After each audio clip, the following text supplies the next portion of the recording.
आप सबों को जय मसीह की। एक बार फिर से नई वाचा संगति द न्यू कवनेंट फेलोशिप में मैं पास्टर सतवंत सिंह आप सबका स्वागत करता हूं।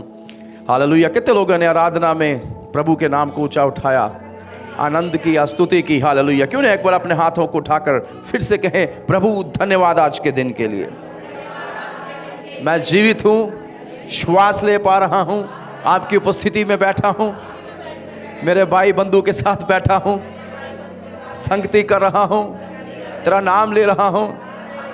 आपका धन्यवाद यीशु, आपका धन्यवाद प्रभु। मेरी प्रार्थना है आज मुझसे बात करें और अपने बारे में मुझे सिखाएं, यीशु मसीह के नाम में, आमीन। हालेलुया। ज़रूर हम जब कलीसियाँ आते हैं, हम परमेश्वर से कुछ पाने ही आते हैं, इस आस में कि आज खुदा मुझसे बात करेगा।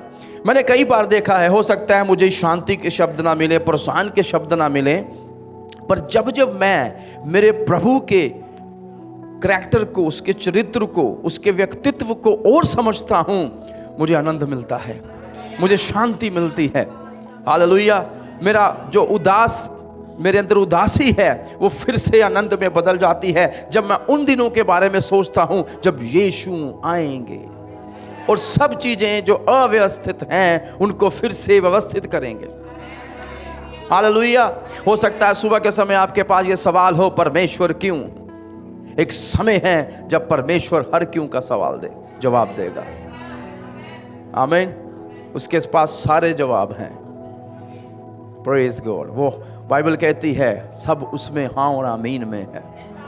हो सकता है आज हमारे पास उन सब सवालों का जवाब ना हो, पर हर सवाल का जवाब यीशु मसीह हो सकता है उनके लिए जो उसके आने की वाट जो रहे हैं। सो मैं आपको प्रोत्साहित करूंगा, किसी पास वाले को हिलाएं और कहें, जागते रहें और प्रार्थना करते रहें। क्योंकि बड़े सारे लोग कलीसिया में आते हैं, प्रार्थना करके सो जाते हैं। सो जरूरी है उनको जगाया जाए, क्योंकि यीशु ने भी कहा था गेत्सेमनी बाग में उन चेलों को जो सो रहे थे, चलो वो तो रात को सोए थे, समय भी था, लोग दिन में सो जाते हैं। अभी शुरुआती समय में थोड़ा जाग जाएं। किसी को कहे फिर से जागते रहें और प्रार्थना करें।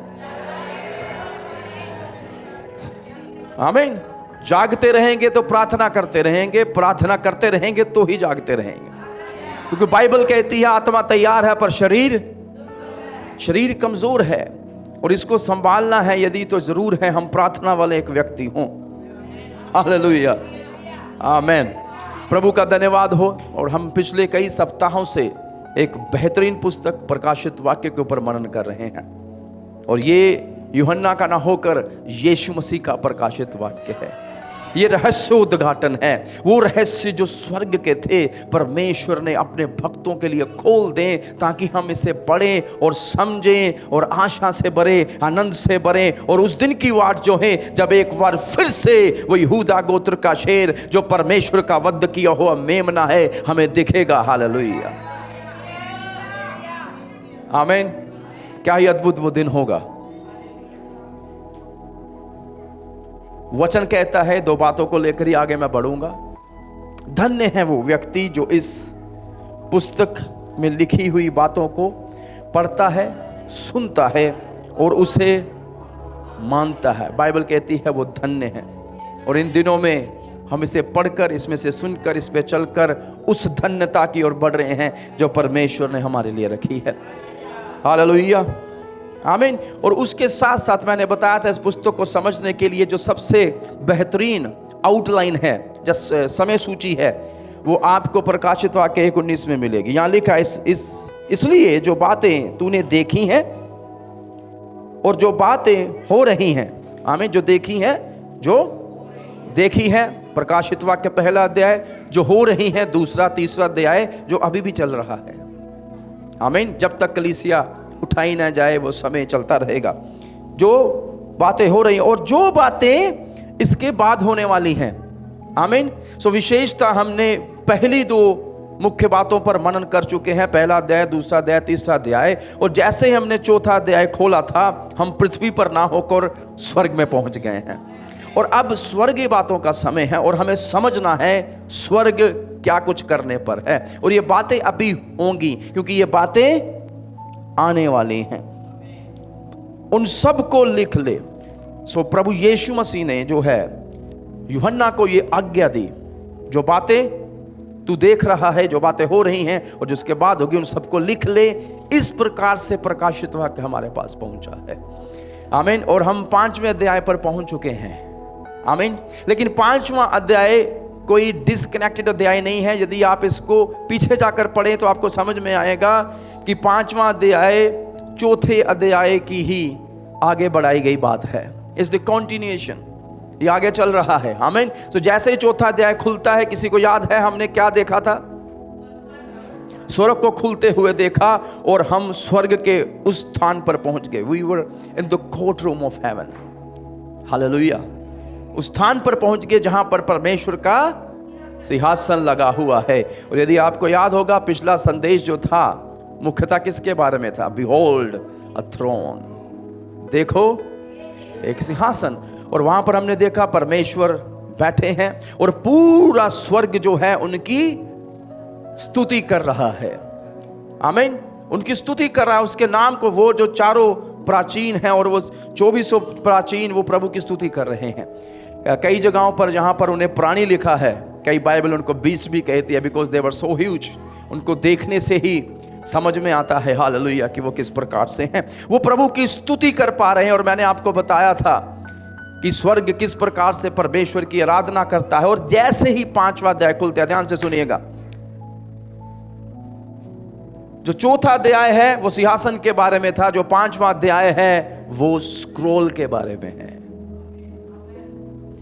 और स्क्रोल को यहां पर पुस्तक लिखा हुआ है। तो जब भी मैं स्क्रोल कह दूं, बीच में इंग्लिश का शब्द इस्तेमाल करूं, को याद रखिएगा मैं उसी पुस्तक की बात कर रहा हूं। और उस व्यक्ति की बात करूंगा आज मैं, जो उस पुस्तक को खोलने के योग्य है, जो 7 मोहरों के द्वारा बंद की गई है। हालेलुया। सो बड़ा ही अद्भुत होने जा रहा है। मैंने सोचा था कि शायद मैं इस अध्याय को पूरा कवर कर पाऊंगा एक ही प्रचार में, पर यह मुश्किल होगा। तो मैं मुख्यतः 5वें अध्याय की 1 से 7 आज प्रचार करूंगा, और उसके आगे जो 8 से लेकर मेरे ख्याल से 14 आयत तक है वो अगले सप्ताह प्रचार करूंगा, जो सिर्फ स्तुति आराधना के बारे में होगा। Praise God. पर जरूरी था आज समय जो है हम इस अध्याय पर बिताएं, क्योंकि ये बड़ा प्रमुख है। क्योंकि ये किसी और के बारे में नहीं, उस यीशु मसीह के बारे में है, जो स्वयं यहूदा गोत्र का सिंह और वध किया हुआ मेमना है, जो सर्वदा के लिए जी उठा है। हालेलुया। आमीन। Praise God. कितने लोग मेरे साथ हैं? आइए खुदा के कलाम की ओर चले, मेरे साथ खोलिए प्रकाशित वाक्य 5वां अध्याय, उसकी 1 से लेकर 7 आयतों पर हम मनन करेंगे। कलाम कहता है, जो सिंहासन पर बैठा था, चौथा अध्याय याद आया, परमेश्वर सिंहासन पर बैठे हैं, पिता पर। मैंने उसके दाहिने हाथ में एक पुस्तक देखी। तो स्वर्ग जो है, अब उसका ध्यान यूहन्ना जो है अभी कहां पर है? स्वर्ग में है। मेरे साथ रहिएगा। आमीन। और जो कुछ आगे पृथ्वी पर होने वाला है वो इस पुस्तक में लिखा हुआ है। तो उसने परमेश्वर के हाथ में एक पुस्तक देखी, और वो पुस्तक मेरा ख्याल है देखने में इतनी अद्भुत थी कि यूहन्ना का ध्यान उसकी ओर गया है, क्योंकि वो पुस्तक मुद्रांकित की गई है, उस पर मोहर लगी हुई है। मुद्रांकित, मोहर लगाना एक ही बात है, याद है, सील्ड। और ये कोई एक सील नहीं लगी हुई। अधिकतर जो पुराने समय में जब मोहर लगाई जाती तो एक ही सील लगा के बंद कर दिया जाए। याद है जब यीशु मसीह को कब्र में रखा था, कब्र लगाने के बाद उसके बाद एक क्या लगा दी गई थी? मोहर लगा दी गई थी। तो इस बात का यह प्रतीक होता है कि सिर्फ ऑथराइज्ड पर्सन जो होते हैं, अधिकार युक्त लोग ही इसको खोलने के योग्य है, और कोई नहीं। हालेलुया। और इस पर 7 मोहरें लगी, और यूहन्ना का ध्यान इसकी ओर गया। और ये बड़ी अद्भुत पुस्तक है, क्योंकि जब आप इस स्क्रोल को देखेंगे, यहां लिखा है जो भीतर और बाहर लिखी हुई थी। अधिकतर हम पुस्तक के अंदर लिखते हैं, बाहर नहीं लिखते, पर यह विशेष पुस्तक है, अंदर से भी लिखी हुई है और बाहर से भी लिखी हुई है। फिर मैंने एक बलवंत स्वर्गदूत को देखा। मेरा दिल तो करता है पूरा पढ़ के जाऊं, पर रुकने की इच्छा भी होती है।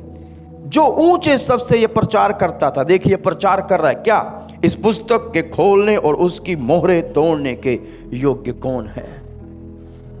There is a question asked by this mighty angel.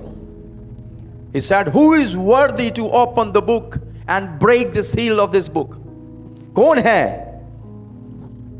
Hallelujah. हम गीत गाते कौन है, कौन है। स्वर्ग भी पूछ रहा है कौन है भाई। पर तीसरी आयत एक दिक्कत की बात करती है। There is a problem। वो कहता है परंतु ना स्वर्ग में, ना पृथ्वी पर, ना पृथ्वी के नीचे कोई इस पुस्तक को खोलने या उस पर दृष्टि डालने के योग्य निकला। उस पुस्तक पर कोई दृष्टि भी नहीं डालने के योग्य है। Nobody is worthy। हालेलुया। पता है क्यों? क्योंकि ये पुस्तक परमेश्वर के हाथों में है और प्रभु महिमा से भरे हुए प्रभु हैं। हालेलुया। उसकी महिमा को आप देख नहीं सकते, इतना महिमामय है वो। इसलिए बाइबल ये भी बताती है कि स्वर्गदूत अपनी पंखों से आंखें भी ढांके हुए रहते हैं और वो जोर जोर से चिल्लाते हैं, वो सरफीम पवित्र पवित्र पवित्र, आमीन, विद फेयर एंड रेवरेंस, भय से और आदर से वो स्तुति करते हुए प्रभु की ओर गाते हैं। प्रेज गॉड, आमीन। तो यहां पर हम देखते हैं तीनों लोगों की बात की गई है। तीनों लोगों में ऐसा कोई नहीं जो उसे खोल सके। बाइबल बताती है चौथी आयत में, यूहन्ना लिखता है तब मैं, इसे ये भी समझ में आता है यूहन्ना व्यक्तिगत तौर से लिख रहा, तब मैं फूट फूट कर रोने लगा क्योंकि उस पुस्तक के खोलने या उस पर दृष्टि डालने के योग्य कोई ना मिला। हम इसकी बात भी करेंगे यूहन्ना क्यों रोया। हालेलुया। पांचवी आयत, इस पर उन प्राचीनों में से एक ने मुझसे कहा मत रो, देख। मेरे आज के शिक्षा का या प्रचार का शीर्षक यही रहेगा, मत रो, देख। देख, the lion and the lamb, एक सिंह और एक मेमना। Praise God. और यदि पूरे प्रचार का निचोड़ बता दूं, देख, यहूदा गोत्र का सिंह और वध किया हुआ मेमना जो इस पुस्तक को खोलने और उसकी मोहरें तोड़ने के योग्य है, उसकी ही महिमा युगान युगान होती रहे।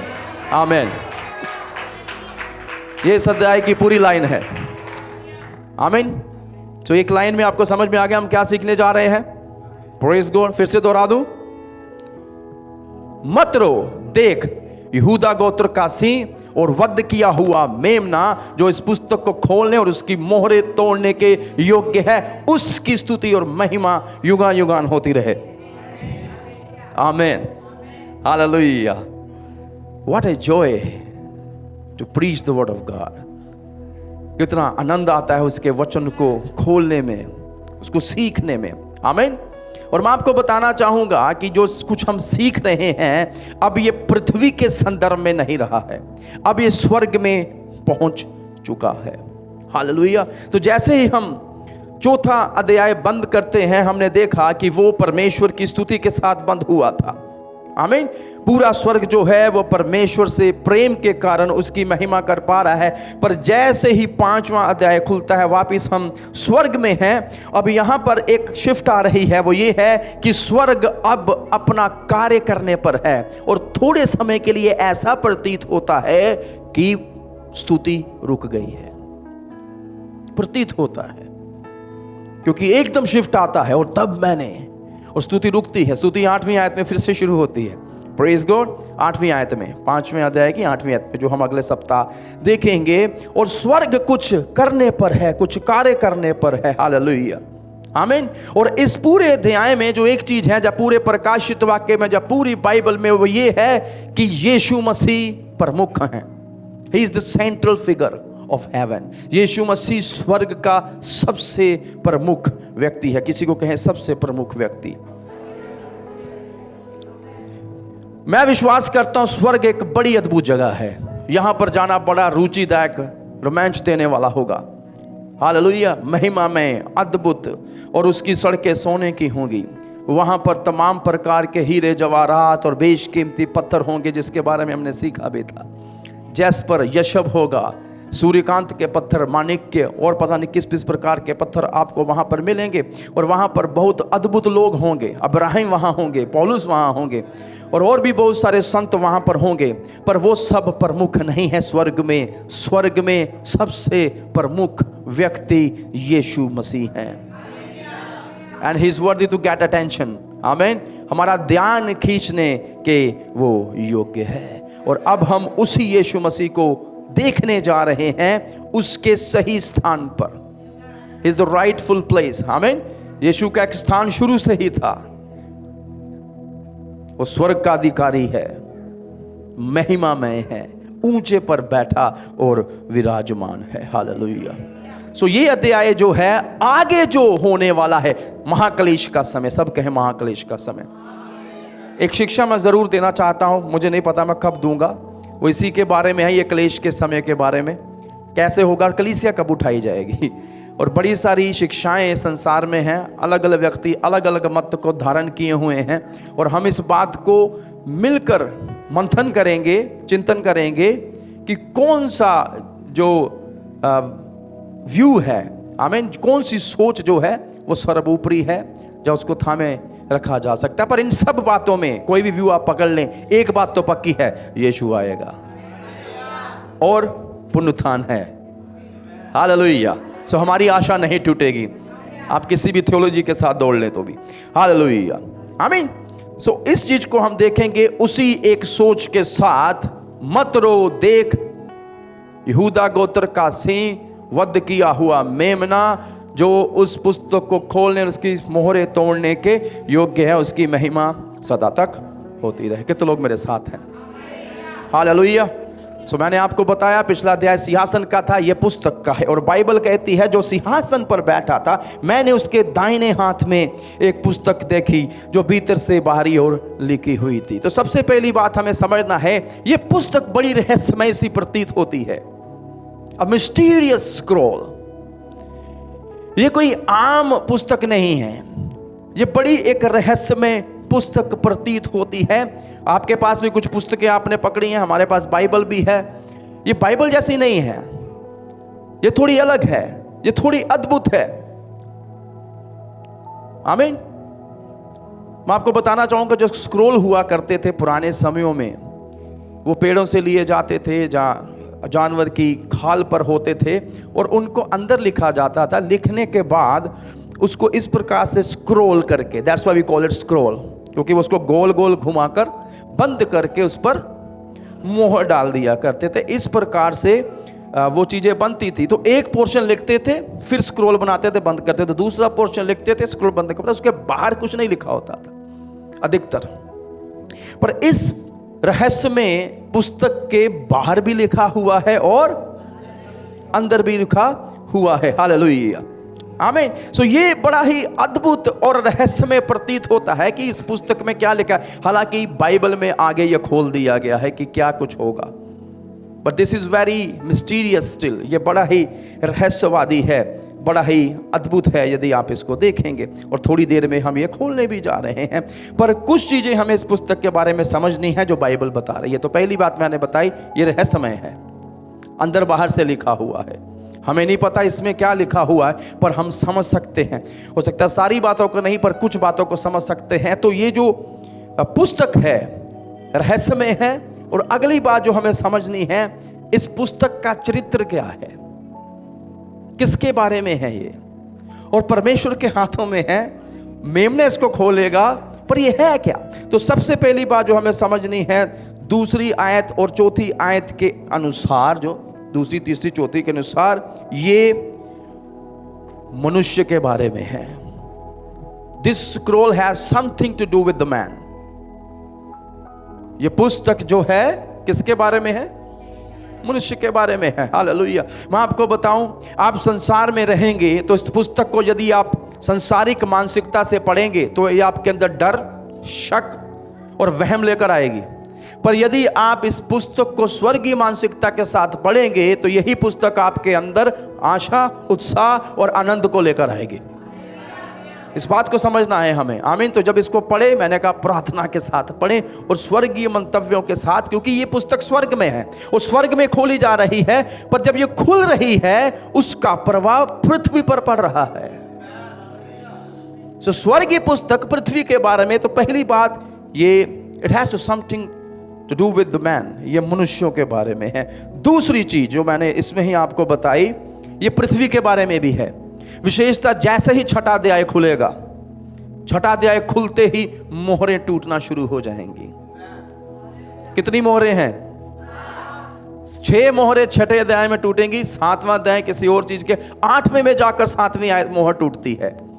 और जब आप इसे पढ़ेंगे आप देखिएगा जैसे ही मोहर टूटेगी, मोहर टूटने से ही, अभी पुस्तक खुली नहीं है, मोहर टूटती है पृथ्वी पर कुछ होता है, मोहर टूटती है पृथ्वी पर कुछ होता है। So it effects the earth. इसलिए मैंने दूसरी चीज कही, ये पृथ्वी पर कुछ चीजें होंगी, ये उसके बारे में है। विशेषता वो महाक्लेश का समय है, तो हम वहां पर पहुंच गए हैं। हालेलुया। तीसरी चीज, ये पुस्तक जो है वो छुड़ौती के बारे में है। कहीं छुड़ौती, रिडेम्पशन, छुटकारा। छुड़ौती पता कैसे होती है? आप मोल लेकर चीजों को छुड़ाते हैं। Praise God. और बाइबल के अनुसार यदि हम समझें तो यह बड़ी महत्वपूर्ण बात है। रिडेम्पशन के बारे में क्यों है? 9वीं और 10वीं आयत में आपको पता चलेगा। वहां कहते हैं, उन्होंने नया गीत गाया, तू इस पुस्तक को लेने और इसकी मोहरें खोलने के योग्य है, क्योंकि तूने वध होकर अपने लहू से हर एक कुल और भाषा के लोगों, जाति जाति में से परमेश्वर के लिए लोगों को मोल लिया है। रिडेम्पशन। हालेलुया। सो ये पुस्तक छुटकारे के बारे में है। सो 3 बातें कहे, मनुष्य, पृथ्वी और छुटकारा। ये पुस्तक किसके बारे में बताती है? Hallelujah. Now Bible is the book of redemption. जो बाइबल है या प्रकाशित वाक्य भी देखें, जो छुटकारे की पुस्तक है।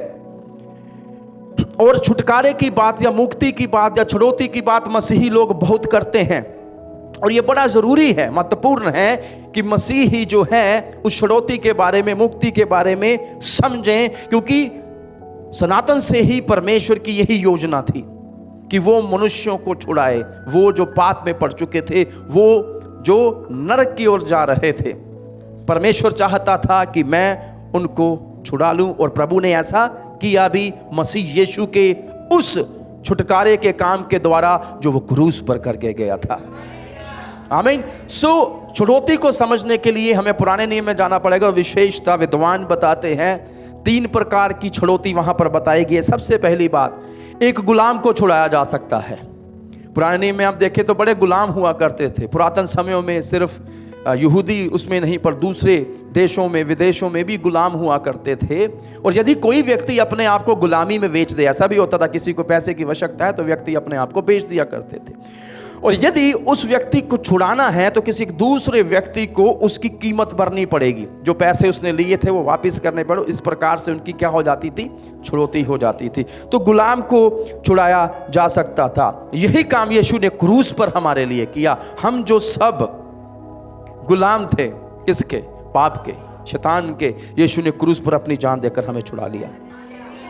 और यही प्रकाशित वाक्य 9 में लिखा है, उसने हमें मोल ले लिया। गलातियों 4:5 में लिखा है। पहला पतरस 1 अध्याय 18-19 में लिखा है। और पहला करंथियों 6 अध्याय 19-20 विशेषता बाइबल कहती है, उसने हमें मोल ले लिया है। किसी को मुड़कर कहें, आप मोल लिए हुए हैं, आप बेशकीमती हैं। Hallelujah. Now just to board us back, हमें वापस खरीदने के लिए स्वर्ग को अपनी सबसे बहुमूल्य वस्तु को देना पड़ा। मैं यूं कहता हूं, to buy the cheap God has given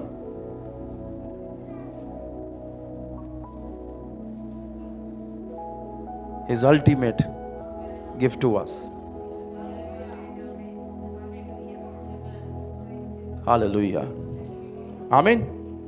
जिनकी कोई कीमत नहीं थी, उनको खरीदने के लिए परमेश्वर ने अपनी बेशकीमती वस्तु को दिया, उसका रक्त बहाया गया। आमीन।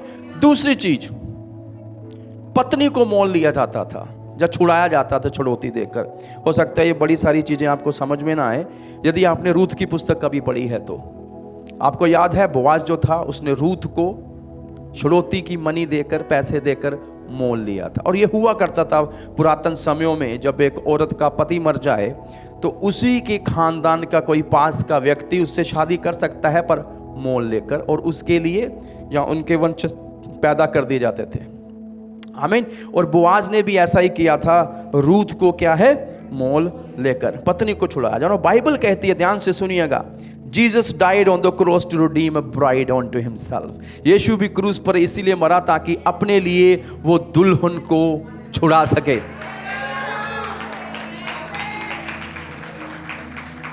इफिसियों अध्याय 5, 25, 26, 27 के आधार पर मैं ये बात कह रहा हूं। आमीन, प्रेज गॉड। तीसरी चीज जो है वो है स्थान को, जो एक टुकड़े को पृथ्वी के छुड़ाया जाना। हालेलुया। पुराने समय में यह भी होता था कि युद्ध के कारण या भूकंप के कारण युद्ध होता था तो कब्जा कर लिया जाता था दूसरे व्यक्तियों के द्वारा, पर यदि आपको अपनी जगह वापस चाहिए, यू हैव टू पे द प्राइस अगेन, तो आपको कीमत भरनी पड़ेगी, और इसी को छुड़ौती की मनी कहा जाता था। आमीन, रिडेम्पटिव प्राइस। और इस बात को यदि आपने सीखना है तो यिर्मयाह अध्याय 32 यदि आपने कभी पढ़ा है तो आपको पता चलेगा। यिर्मयाह जब जेल में था प्रचार के कारण, यिर्मयाह के अंकल जी, चचा जी का बेटा उसके पास गया और वो कहता है कि ऐसी बात हुई है, तू वो जो उसकी जमीन है उसको खरीद ले। और यिर्मयाह ने ऐसा ही किया, उसने उस जमीन को वापस खरीदा। आइए देख लेते हैं, ये भी थोड़ा सा देखना जरूरी है। मेरे साथ कोई व्यक्ति खोलिए यिर्मयाह की पुस्तक, बड़ी अद्भुत पुस्तक, जरूर आप यिर्मयाह पढ़ें। एक बड़े ही कठिन समय में यिर्मयाह ने प्रचार किया। ही is also called the weeping profit, रोने वाला एक नबी उसको कहा गया, क्योंकि वो उस दुख से भरा था जो परमेश्वर का उसके लोगों के लिए है। 32 अध्याय में ये मिल जाएगा, यिर्मयाह द्वारा खेत खरीदा जाना। आमीन।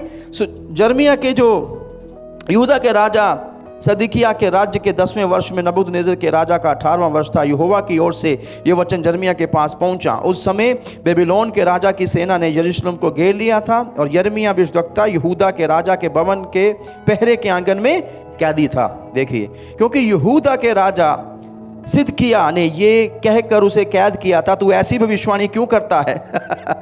तू ऐसे प्रचार क्यों करता है? थोड़े मीठे मीठे प्रचार कर, शहद वाले प्रचार कर, भलाई वाले प्रचार कर, चंगाई वाले प्रचार कर। क्यों कहता है कि कुछ वो दिन आने वाला है, पाप छोड़ो, प्रभु के साथ चलो, उसकी आज्ञा मानो, ये प्रचार मत कर। और आज यही हो चुका है, कान की खुजली मिटाने वाले प्रचार हो रहे हैं। पर धन्यवाद हो परमेश्वर का यिर्मयाह जैसे नबी और प्रचारकों के लिए, जो मुंह देखकर प्रचार नहीं करते, पर वो प्रचार करते हैं जो यहोवा उनसे कहता है। यहोवा यूं कहता है, देखो मैं ये नगर बेबीलोन के राजा के वश में कर दूंगा, वह इसको ले लेगा, और यहूदा का राजा सिदकिय्याह कसदियों के हाथ से ना बचेगा, परंतु वह बेबीलोन के राजा के वश में अवश्य ही पड़ेगा। तो वो सारी बातें, आमीन।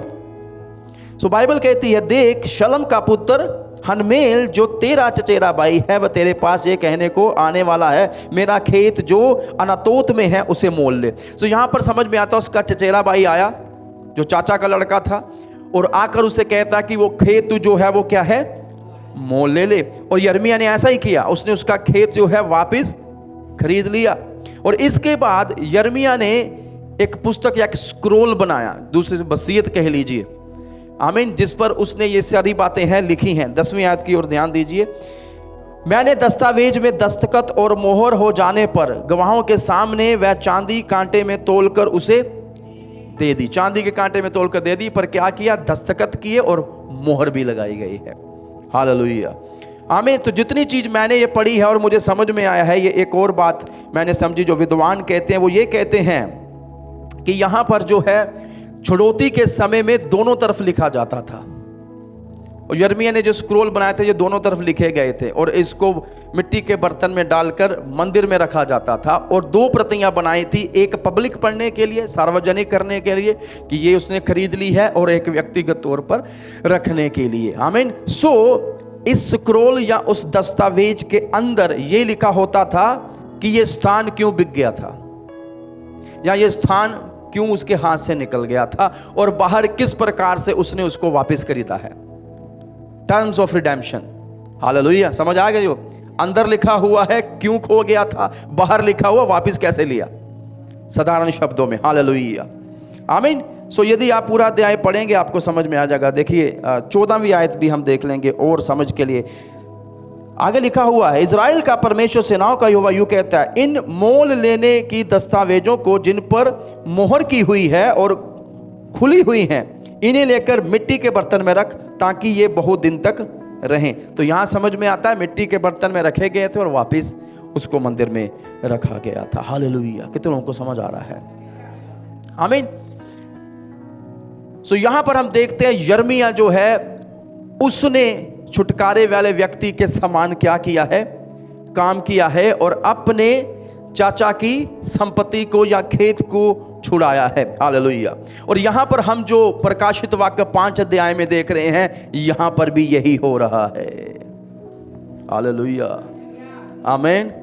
क्योंकि परमेश्वर ना केवल उन्हें छुड़ा रहे हैं जो उस पर विश्वास करेंगे, यीशु मसीह जो हैं, पर पृथ्वी को भी वो छुड़ा रहे हैं। मैं थोड़ी देर में बात करूंगा, क्योंकि बाइबल कहती है कुछ हुआ था, और ये जो पुस्तक है ये दोनों तरफ लिखी हुई है। कितनों को समझ आया? अंदर लिखा हुआ है ये क्यों गुम हो गया था, बाहर लिखा हुआ है उसको वापस कैसे लिया गया या कैसे छुड़ाया गया। हालेलुया। सो जब यीशु मसीह क्रूस पर बलिदान हुए, सो सिर्फ वो हमारे लिए बलिदान नहीं हुए, पर बाइबल कहती है वो इसलिए भी बलिदान हुए ताकि वो कराती हुई सृष्टि को भी छुटकारा दे सके। रोमियो अध्याय 8 उसकी 22-23 आयत, कोई मेरे लिए पढ़े जरूर। रोमियो अध्याय 8 उसकी 22 और 23 आयत। क्योंकि हम जानते हैं, हाँ, सारी सृष्टि अभी तक मिलकर कहराती है और पीड़ाओं में पड़ी तड़पती है, लिखा है बाइबल में 23 आयत। और केवल वही नहीं, पर हम भी जिनके पास आत्मा का पहला फल है, आप ही अपने में कहराते हैं और लेपालक होने की अर्थात अपने देह के छुटकारे की वाट जो रहे हैं। सो अभी तक हमारा इससे छुटकारा नहीं हुआ, पर एक दिन आएगा जब इस पाप में देह से भी हमारा छुटकारा हो जाएगा और फिर हमें वो स्वर्गीय पुनरुत्थित देह मिलेंगी। पर बाइबल ये भी बताती है कि पृथ्वी भी अपने छुटकारे की वाट जो रही है। न केवल यीशु हमें छुड़ाएगा, पर इस पृथ्वी को भी वो छुटकारा देगा। थोड़ी देर में बात करूंगा क्यों। आमीन। अगली चीज जो हमें समझनी है वो ये है कि इसमें क्या लिखा हुआ है। इट्स वेरी डिफिकल्ट ना हो, इसमें लिखा क्या हुआ है और किस प्रकार से जो होगा। आमीन। और अधिकतर विद्वान विश्वास करते हैं, उनमें से मैं भी हूं, कि ये जो है ये स्वामित्व पत्र है, ओनरशिप लेटर। ये जो पुस्तक है ये कौन सी पुस्तक है? स्वामित्व पत्र। इससे अच्छा शब्द मेरे पास नहीं है। टाइटल डीड हम कहते हैं इसको। ये किसके नाम पर है? ये इसके बारे में है। आपको याद होगा जब आदम ने अदन की वाटिका में पाप किया था, तो पाप जो है दुनिया में आया। हालांकि जो पहला पाप था वो यहां नहीं हुआ, वो कहीं और हुआ था, पर पृथ्वी का पहला पाप जो किसके द्वारा? आदम, मनुष्य जाति के द्वारा जो पाप, आदम के द्वारा वो पाप जो आ गया, और इसी पाप को हम रियल सिन कहते हैं, असली। क्योंकि जो पहला आदम था उसमें कोई भी पाप नहीं था। हालेलुया। इसमें बड़ी अद्भुत बातें सीखने को मिलती है, पर समय नहीं है इस चीज में जाऊं। पर बाइबल कहती है मनुष्य गिर गया, पाप में गिर गया, उसने वो कर लिया जो परमेश्वर उसको करने से मना किया था। और उसके बाद बाइबल कहती है तेरे पाप के कारण पृथ्वी क्या हुई है? श्रापित हुई। लिखा है बाइबल में। बड़ी कम बार हम इस बात को समझते हैं कि क्यों रोमियो में लिखते हैं, पौलुस ये लिखता है कि पृथ्वी भी छुटकारे की वाट जो रही है, तेरे कारण ये श्रापित हो गई है। Because you have sinned. मैंने तुझे इसको सौंपा था। Who was the owner of the earth? बताइए, स्वामी कौन था भाई पृथ्वी का? कहीं ना खुदा था। खुदा ने उसको सौंप दी थी। He said you be the owner। क्या कहा प्रभु ने उसको? पृथ्वी पर क्या कर? राज्य कर। The king has given the kingdom of the earth to his son। स्वर्ग के राजा ने अपने पुत्र को पृथ्वी का राज्य सौंप दिया। यही करते हैं पिता। पर बाइबल बताती है पृथ्वी पर क्या आ गया? उसके पाप के कारण श्रापित। और जैसे आदम गिरा, पृथ्वी भी उसके साथ गिराई गई, या उस कर्स के नीचे आ गए। और यहीं पर सबसे बड़ी गड़बड़ी हुई।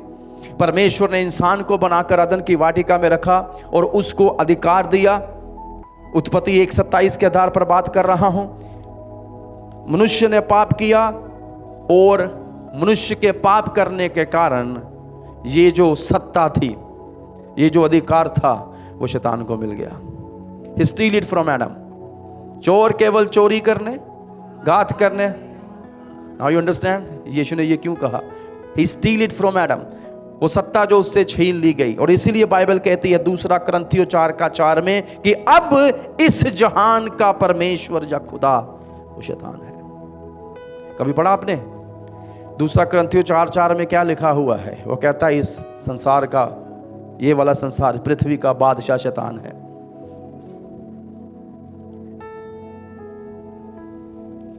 Praise God, hallelujah. और इसीलिए हमें स्वर्ग को देखकर उससे प्रेम करने की चेष्टा करनी। यहां नहीं रह जाएंगे हम, प्रभु हमें लेने आने वाला है। आप ध्यान से सुनिए, आदम ने पाप किया, पहला आदम, प्रेज गॉड, और उसने अधिकार खो लिया। परमेश्वर ने दूसरे आदम को भेजा जिसका नाम प्रभु यीशु मसीह है। और इसलिए भेजा ताकि वो मानव जाति को छुड़ा सके अपने लहू के द्वारा। Hallelujah, hallelujah. और ना केवल ये, पर ये भी कि वो सृष्टि के श्राप को तोड़ सके। जो कुछ पहले आदम ने गवाया था वो दूसरे आदम यीशु मसीह ने वापस प्राप्त कर लिया। मैंने आपसे पहले कहा था ये संदेश यीशु के बारे में है। आपको रुचि आनी चाहिए क्योंकि ये हमारे बारे में भी है। हालेलुया। और वो पुस्तक जो अंदर बाहर लिखी हुई, जो परमेश्वर के हाथ में है, ये पुस्तक बताती है किस कारण सब कुछ गुम हो गया था। Now you understand it. यिर्मयाह वो क्यों गुम गया और वापिस कैसे लिया गया, ये पुस्तक के अंदर लिखा हुआ है। The tragic story of the garden of Eden, उस अदन की वाटिका की सबसे खतरनाक जो कहानी, जहां पाप हुआ, आदम असफल हुआ, वो हारा गया और शैतान को सब चला गया, वो लिखा। और उसके बाहर ये लिखा हुआ है कि ये मेमने के रक्त के द्वारा सब कुछ फिर से छुड़ा लिया गया है। और यदि हमें मौका मिले उसके टर्म कंडीशन पढ़ने के लिए, तो मैं विश्वास करता हूं वहां यही लिखा होगा, by the blood of Christ they bought us back. Hallelujah. और इसलिए जरूरी था छुटकारा देने वाला, उसके अंदर इच्छा हो छुड़ाने की। दूसरी बात, वो योग्य हो छुड़ाने के लिए। बोआज, उसके अंदर इच्छा थी छुड़ाने के लिए रूथ को, और वो योग्य भी था कि वो पैसे देकर छुड़ा सके। हमारा यीशु ऐसा ही है, उसके अंदर इच्छा है, वो चाहता है सब मनुष्य छुटकारा पाए, सब मनुष्य मुक्ति पाए, और वो योग्य है मुक्ति देने के भी। एक रहस्यमय पुस्तक, अ मिस्टीरियस स्क्रॉल। हालेलुया। प्रभु के एक दास कहते हैं इन दिनों में आपको पता है लहू के गाने खत्म कर दिए जा रहे हैं। यदि मसीहत में से यीशु के लहू की बात करना बंद कर देंगे, मसीहत भी खत्म है अपने आप में, क्योंकि it is by the blood. Hallelujah. नई वाचा बनी ही लहू से है। मैं आपको कहूंगा लहू के गीत ज्यादा गाएं, हर दिन कहें आप किस चीज से छुड़ाए गए हैं। मेरी दरख्वास्त है तमाम उन लोगों से, ब्रिज म्यूजिक और कौन कौन से म्यूजिक का बता दीजिए मुझे थोड़ा। नेशन ऑफ वर्शिप, प्रभु आपको बड़ी आशीष दे। आप अद्भुत गीत लिख रहे हैं, हम प्रतिदिन सुनते हैं, आनंदित होते हैं। कुछ सामर्थी गाने यीशु के लहू पर जरूर लिखें। हालेलुया। वो जो चीजें आने वाली हैं उसके बारे में जरूर लिखें। और मैं धन्यवाद देता हूं परमेश्वर का पादरी अर्नस्ट मल के लिए, बड़े अद्भुत गाने उन्होंने केवल यीशु के लहू पर लिखे हैं। लहू की कीमत की बात वो करते हैं। कुछ लोग कहते हैं ये कैसे गाने, अद्भुत गाने हैं, अद्भुत गीत हैं। लहू पर गीत जरूर लिखें, क्योंकि लहू के द्वारा हम छुड़ाए गए हैं। हालेलुया। कितने लोग मेरे साथ हैं? अब ये हुई पुस्तक की बात। अब फिर एक बलवंत स्वर्गदूत आकर कहता है, भाई कौन है, कौन है राजाओं का राजा। सो सर्च स्टार्ट हो जाती है वहां पर। आमीन। कौन है जो इस पुस्तक को खोलने के योग्य है? कौन है जो इस पुस्तक की मोहरें तोड़ने के योग्य है? कौन है जो इस पुस्तक में लिखा है उसको पढ़ने के योग्य है? Hallelujah. Now everybody is talking, इसलिए मैंने कहा स्तुति रुक गई है, अब बात हो रही है अभी कौन है, कौन है जो खोलेगा, कौन है ये योग्य है? और दिक्कत हो गई। बाइबल कहती कोई भी नहीं। पृथ्वी पर ढूंढ, सबसे पहले स्वर्ग में ढूंढा, कोई स्वर्गदूत, ना शराफीम, ना चरूबीम, ना मिस्टीरियस एंजल्स, ना माइकल, ना Gabriel, nobody is able to open the scroll. No heavenlies at all. पृथ्वी पर देखा तो फिर कोई नहीं, ना कोई पॉलिटिशियन, ना राजनेता, ना कोई धार्मिक गुरु, ना कोई और व्यक्ति, ना पैसे वाला, ना शक्तिशाली व्यक्ति, कोई भी उस पुस्तक को खोलने के योग्य नहीं है। और वो पूछ रहा है, भाई कौन खोलेगा? कौन नैतिक तौर पर फिट है? Who is morally upright and fit to open this? कौन योग्य है इस पुस्तक को खोलने के लिए ताकि पृथ्वी छुड़ाई जाए? हम तो छुड़ाए गए, अब पृथ्वी भी छुड़ाई जाए। कौन है? कौन योग्य है? अब इस बात को नोटिस करिए, स्वर्गदूत ने ये नहीं कहा किसकी इच्छा है इस पुस्तक की खोलने की। मेरा ख्याल सब स्टार, मेरी भी इच्छा है, इच्छा तो सबकी होगी मैं पुस्तक खोल लूं, पर क्या वो योग्य थे? सो उसने ये नहीं पूछा किसकी इच्छा है इस पुस्तक को खोलने के लिए। जॉन कहता मैं ही खोल देता हूं, पर जॉन को भी पता है वो भी योग्य नहीं है, क्योंकि ये पुस्तक अपने आप में ही बड़ी अद्भुत है। मैं नहीं जानता उसका सीन कैसा होगा, पर एक दिन हम देखेंगे। प्रेज गॉड, हम वहीं पर थे। हालेलुया। कोई नहीं था पृथ्वी पर, देखा तो कोई नहीं था। आपको पता है सिकंदर महान 33 साल की उम्र में उसने, कहते हैं, संसार जीत लिया था, और वो रोया बैठकर, क्योंकि अब जीतने के लिए कुछ भी बाकी नहीं था।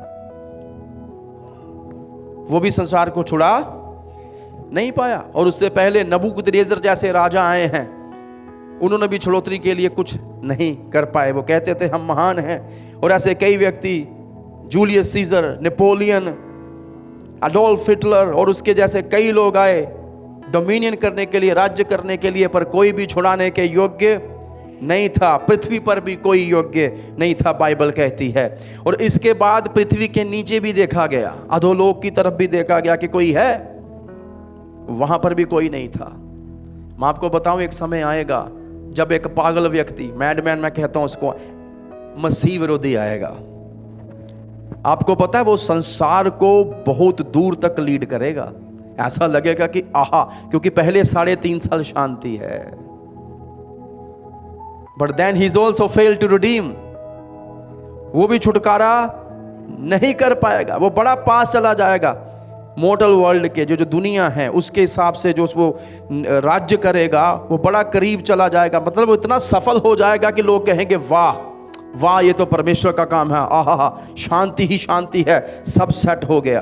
पर अंत में वो दुनिया को बसाने या छुड़ाने के बजाय खराब कर देगा, नाश कर देगा, क्योंकि वो भी योग्य नहीं है। हालेलुया। पर प्रभु का धन्यवाद हो, एक है जो उस पुस्तक की मोहरे तोड़ने के योग्य है। हालेलुया, हालेलुया, आमीन। और ये पुस्तक को खोलने के लिए उन्होंने सब जगह देख लिया, पर उस पुस्तक को कोई भी खोल नहीं पाया था। Nobody is worthy, no one worthy to take the book. Hallelujah. और ये पुस्तक किसके हाथों में है? Who can go and take the book from somebody's hands? प्रभु के हाथों में से लेने के योग्य कोई है ही नहीं। मनुष्य कैसे परमेश्वर के कार्यों में हस्तक्षेप करे? Nobody can. Hallelujah. और यदि किसी को परमेश्वर के हाथों में वो पुस्तक लेनी है तो जरूरी है वो भी उसी अधिकार का हो, वो भी परमेश्वर हो, ताकि उस पुस्तक के बोझ को लेने के वो योग्य हो।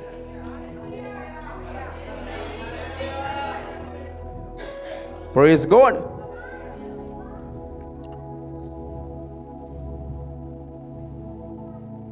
चौथी आयत कोई पढ़िएगा मेरे लिए, 5वें अध्याय की।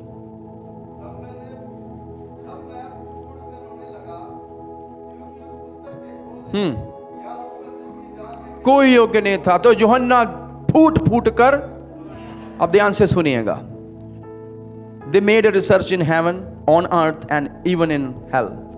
तीनों लोकों में जाकर उन्होंने खोजबीन करी, कोई नहीं मिला इस पुस्तक को खोलने के लिए जो रहस्यमय पुस्तक है। और ये देखने के बाद यूहन्ना को पता चला, और यूहन्ना क्या है, फूट फूट कर रोने लग गया।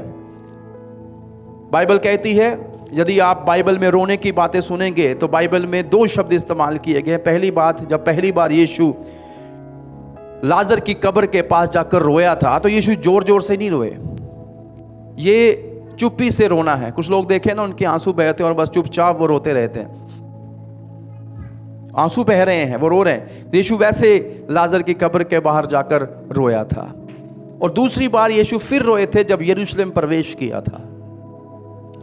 वो जोर जोर से रोना था। इट्स लाइक कि आपके आंसू भी बह रहे हैं और आप कभी आपने बच्चों को रोते हुए देखा है? कंटिन्यूसली आप चुप भी करवाएं तो ये रोने में ऐसा चलता रहता, सोबिंग। सो वो इस प्रकार से रोना था यीशु दूसरी बार इस प्रकार से। और यहाँ पर यूहन्ना जो है इसी प्रकार से रो रहे हैं। द अनकंट्रोलेबल सोबिंग, फूट फूट कर रोने लग गया, जोर जोर से रोने लग गया जैसे एक बच्चा रोता है। हालेलुया। और वो क्यों रो रहा है? वो इसलिए रो रहा है क्योंकि इस पुस्तक को खोलने के योग्य कोई नहीं है। अब यूहन्ना रो क्यों रहा है? वो कहता है इस पुस्तक को खोलने के योग्य नहीं है, पर यूहन्ना के लिए इतना महत्वपूर्ण क्यों है कि कोई इस पुस्तक को खोले?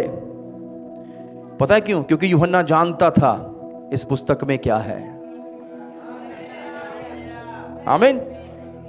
वो जानता था कि यदि कोई भी इस पुस्तक को नहीं खोलेगा तो पृथ्वी नाश हो जाएगी पूरी तरह से। आमीन। और जो पाप का प्रभाव है वो पूरी तरह से क्या है? फैल जाएगा। और मैं यूं विश्वास करता हूं यूहन्ना के आंसू वहां पर पूरी मनुष्यता को प्रस्तुत कर रहे हैं जब से मनुष्य अदन की वाटिका से गिरा था। मैं विश्वास करता हूं यूहन्ना हम सबों के लिए रो रहा है। He's weeping because he know वो स्वामित्व पत्र है। This is the book of redemption and it must be open. ये खुलनी चाहिए, तभी जो है मुक्ति पूरी तरह से बहाल कर दी जाएगी। Hallelujah. Now John is crying, hallelujah, क्योंकि कोई भी नहीं मिला।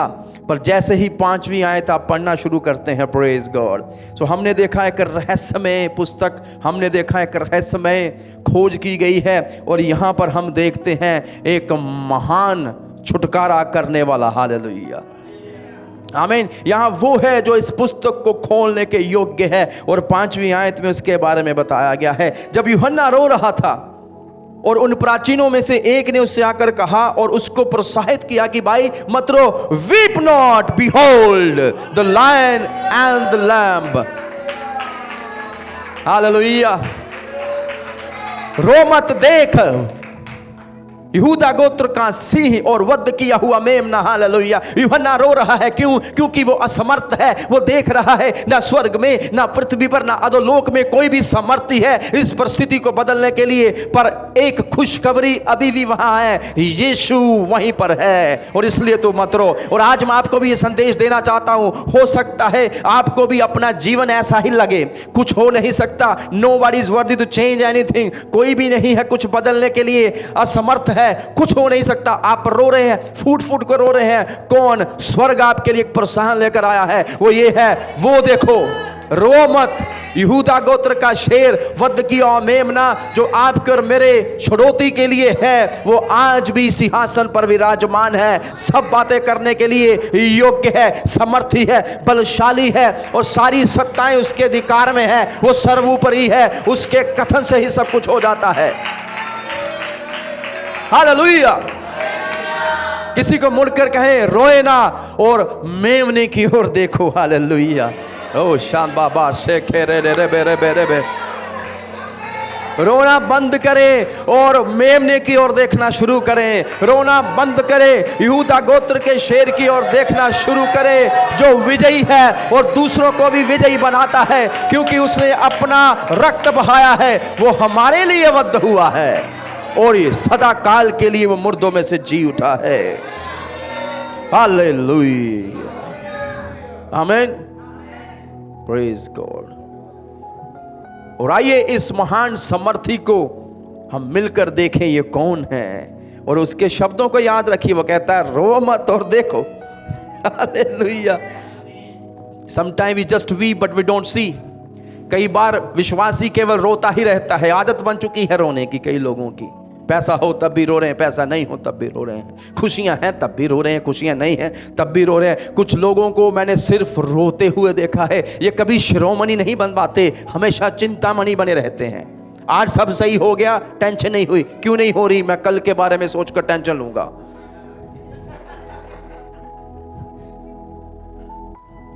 शिरोमणि वही बनेगा जो उसकी ओर देखेगा। Praise God. And this message we are preaching from 2000 years. The church has been preaching this message. Weep not, O world, here is the king. हे पृथ्वी, हे मनुष्य, ना रो, तेरे लिए एक छुड़ौती है, तेरे लिए मुक्ति है, उद्धारकर्ता आ चुका है। मैं नहीं जानता आप किस दिक्कत में है, यीशु सॉल्यूशन बन सकता है, निष्कर्ष बन सकता है आपकी चीज। रोए मत, मसीह की ओर देखें, प्रभु की ओर देखें। 5वीं आयत आइए देखिए। इस पर उन प्राचीनों में से एक ने कहा, मत रो, देख यहूदा गोत्र का वह सिंह जो दाऊद का मूल है। इस बात की ओर मैं मन करना चाहता हूं, उस पुस्तक को खोलने और उसकी 7 मोहरें तोड़ने के लिए क्या हुआ है? जयवंत हुआ, जयवंत, सतवंत, जयवंत। क्या हुआ है? वो जयवंत हुआ है, वो जी उठा है। He is victorious। उसने शैतान को हरा दिया है, मृत्यु को हरा दिया है, 2 लोक को हरा दिया है। वो जयवंत हुआ है, वही है। वो देख, कौन? चलिए एक चीज यहां बिठाकर मैं आगे बढ़ूंगा, ठीक है? वो कहता है वो देख, क्या है? शेर। यूहन्ना जब देखता वहां मेमना था।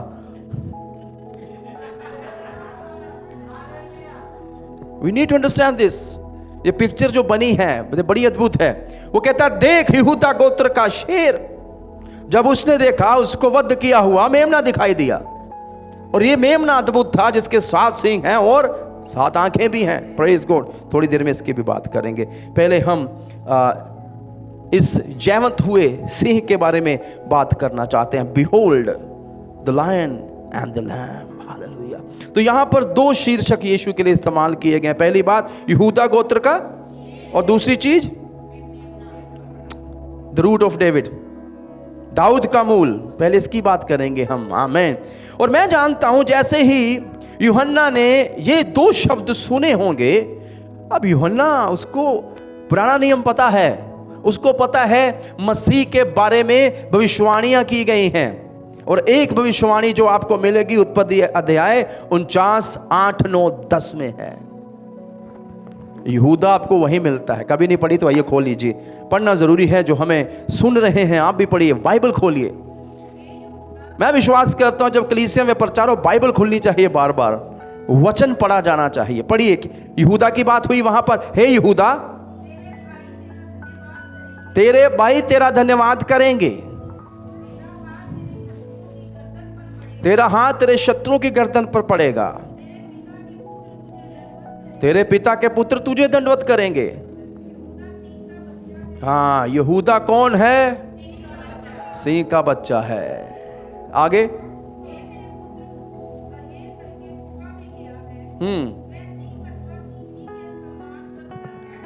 Praise God, hallelujah, amen. सो यहां पर वो भविष्यवाणी दी गई है जो यीशु मसीह के बारे में थी।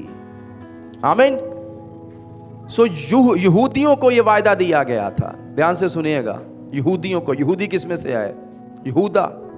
बाकी 11 गोत्र आपको पता है गुम हो गए थे, यहूदा बचा था, वहीं से यहूदी निकले। अब वो इजरायली भी कहलाते हैं क्योंकि इजराइल के स्थान पर रहते हैं। जैसे हम भारत में रहते हैं पर हम पंजाबी भी हैं क्योंकि हमारे स्थान का नाम है। इसी प्रकार से नाम आगे बढ़ते हैं। तो यहां पर उनसे एक वायदा किया गया था कि वो महान रूलर जो है वो कहां से आएगा? यहूदा गोत्र में से आएगा। और वो किसके समान होगा? सिंह के समान होगा। और वो शक्तिशाली होगा, ताकतवर होगा, महिमामय होगा, और वो विजेता होगा। सो यहूदी एक ऐसे ही मसीहा का इंतजार कर रहे थे जो आकर उनको उनके सताने वालों से छुड़ाए और राज्य करे। और असल में वो एक सेनापति के इंतजार करते। They were waiting for a military leader. Let's say they are waiting for the king. और राजा क्या करते हैं? युद्ध करते हैं और छुड़ाते हैं। Indeed, Jesus is the king. लेकिन उनका कार्य थोड़ा अलग रीति से था। आमीन। सो दूसरा शब्द, एक तो यहूदा कहा गया और दूसरा शब्द वहां क्या कहा गया है? The root of David. और हम सब जानते हैं परमेश्वर ने दाऊद से भी वादा किया था कि तेरे घराने से वो मसीह आएगा। आमीन, प्रेज गॉड। और उसका राज्य कभी भी खत्म नहीं होगा। और इसीलिए आप पीछे जाकर देखिए तो दाऊद भी उसी घराने में से ही आता है। प्रेज गॉड, ये बड़ी रुचिदायक बात है। और आगे चलकर यीशु मसीह भी इसी खानदान में से पैदा होते हैं। Hallelujah, amen. सो दाऊद जो था वो राजा था, और अब जो पैदा होगा, जो हो चुका है, वो राजाओं का राजा है। और यहाँ पर स्वर्ग का वो प्राचीन जो है यीशु मसीह की बारे में बात कर रहा है, भविष्यवाणियों को याद दिलाकर कि see he is the fulfilment of the prophecies, कि वो देख यही है जो भविष्यवाणियों की पूर्णता है। यीशु ने भी कहा था, मैं व्यवस्था की और भविष्यवाणियों की पुस्तकों को खत्म करने पर पूर्ण करने आया हूं। और यहां पर ये दोनों टाइटल यीशु मसीह के, और वो कहता है वो देख। और इसलिए जब मत्ती भी लिखते हैं, मुझे बड़ा अच्छा लगता है, मत्ती लिखते हो क्या कहते हैं, इब्राहिम की वंशावली दाऊद की। और वो अंधा भिखारी जिसके बारे में मैं अक्सर बात करता हूं, बरतुमाई तिमाई का पुत्र, हे दाऊद की संतान मुझ पर दया कर। मुझे लगता है फरीसियों से ज्यादा थियोलॉजिकल तो ये था। पीएचडी करने वाले अंधे थे, इसने असली पीएचडी कर रखी थी। वो ये नहीं कहता हे मरियम की संतान मुझ पर दया कर। बड़े सारे लोग आज यही दुआ करते हैं। वो कहता है दाऊद की संतान, हे यूसुफ की संतान मुझ पर दया कर। नहीं कहा उसने, हे दाऊद की संतान, क्योंकि वो याद करता है। मंदिर के पास रहता था, मेरा विश्वास है बड़ा सारा वचन उसने ना केवल सुना था, अपने दिल में भी रखा था। हे दाऊद की संत, हे वादा किए हुए मसीह, तू ये सब करने के योग्य है। तेरा कलाम कहता है तू आंखें भी दे सकता है। आपको पता है इस बात का? बंदियों को छुड़ाने की बात करता है यशायाह, पर मसीह का ये भी गुण होगा कि वो अंधों को आंखें भी देगा। क्या चाहता मैं तेरे लिए करूं, वही प्रभु जो तेरे बारे में लिखा है मैं देखने लग जाऊं। He talked to Jesus through his word. यीशु से वो वचन के द्वारा ही बात करता है। वो कहता है लिखा है तो ठीक है। Praise God, Amen. You speak the word. इसलिए हम कहते हैं अंगीकार करें, वचन की घोषणा करें, वचन कहें। बाइबल भी कहते हैं एक दूसरे से मिलो तो वचन की ही बातें करो। और कौन से गीत गाओ? स्तुति के गीत गाओ।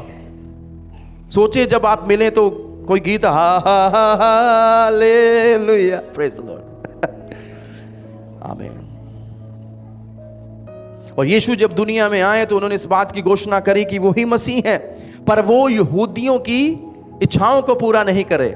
उन्होंने वैसा छुटकारा नहीं दिया जैसा वो चाहते थे, पर उसके विपरीत यीशु ने युद्ध नहीं लड़े, पर बीमारों को चंगा किया, पापियों को क्षमा किया, मुर्दों को जिलाया, और जो पकड़े हुए थे उनको छुड़ा दिया।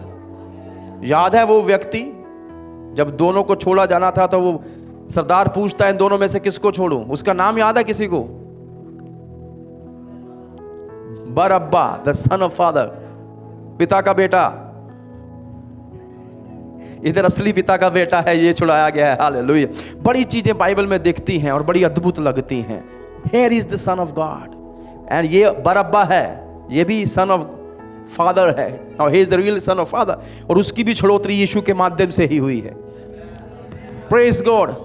यीशु जब आया छुड़ाने के लिए आया, आमीन। यीशु ने बड़े सारे चमत्कार किए, चिन्ह दिखाए इस बात को, पर यहूदी नहीं समझ पाए और उन्होंने अपने ही मसीह को ठुकराकर क्रूसित कर दिया। हालेलुया। क्योंकि ये होना भी अवश्य था। और इसलिए वो आकर उसे कहता है यूहन्ना को, जब यूहन्ना ने ये बातें सुनी, देख एक है जो योग्य है, वो यहूदा गोत्र का सी है और दाऊद का मूल है। हालेलुया। और यूहन्ना को सुनते ही समझ आ गया था ये कोई और नहीं है, ये यीशु मसीह की बात कर रहे हैं। आमीन। और यहां पर उसे राजाओं का राजा करके दिखाया गया है। Hallelujah, amen. So he is the conquering lion, वो विजयी सिंह हैं और उसको पता था। और मैं आपको बताऊं, इस अध्याय तक आपको यीशु मसीह कहीं नहीं दिखेंगे। यूहन्ना ने भी नहीं देखा, और शुरू से उसको प्रभु ले गए हैं, पर अब वो दिखा है, पर वो सदा से वहीं था। ध्यान से सुनेगा इस बात को, वो सदा से ही वही था, पर यूहन्ना का ध्यान अब गया जब उसको किसी ने बताया। और कई बार ऐसा ही होता है, हम अपनी चिंताओं में, अपने दुख में इतना खोए होते हैं, हमें यह भी नहीं पता होता यीशु मसीह सदा आपके साथ ही है। This is the message. We can get from here, right? Hallelujah. उसको नहीं पता पर कहता देख, ध्यान तो दे। Praise God. दूसरी चीज जो छठी आयत में आपको मिलेगी, वो कहता है वो इस पुस्तक को खोलने और उसकी सातों मोहरें तोड़ने के लिए जयवंत हुआ है। तब मैंने उस सिंहासन और चारों प्राणियों और उन प्राचीनों के सेंटर, इसलिए मैंने कहा यीशु मसीह सबसे प्रमुख व्यक्ति है स्वर्ग में। He is the centre of heaven and Jesus must be the centre of the church and he is. Yeshu कलीसिया के भी मध्य में होना चाहिए, सबसे प्रमुख होना चाहिए, और वो है। और मुझे दिक्कत नहीं होती, हो सकता है कोई केस वेस भी कर दे जब मैं ये कहता हूं कोई पॉप, कोई बिशप, कोई पास्टर, कोई अपोस्टल उस स्थान को लेने के योग्य नहीं जो यीशु का है। ही इज द अथॉरिटी, वही अधिकार है और उसने सबको अधिकार दिए हैं, इसलिए सबको उसकी अधीनता में कार्य करना चाहिए। और यूहन्ना ने जब देखा, यूहन्ना जैसे ही मुड़ा देखने के लिए कि मैं उस यहूदा गोत्र के सिंह को जो समर्थी, बलशाली, राज्य करने वाला, तेजस्वी है, उसको देखूं, यूहन्ना ने एक मेमने को देखा।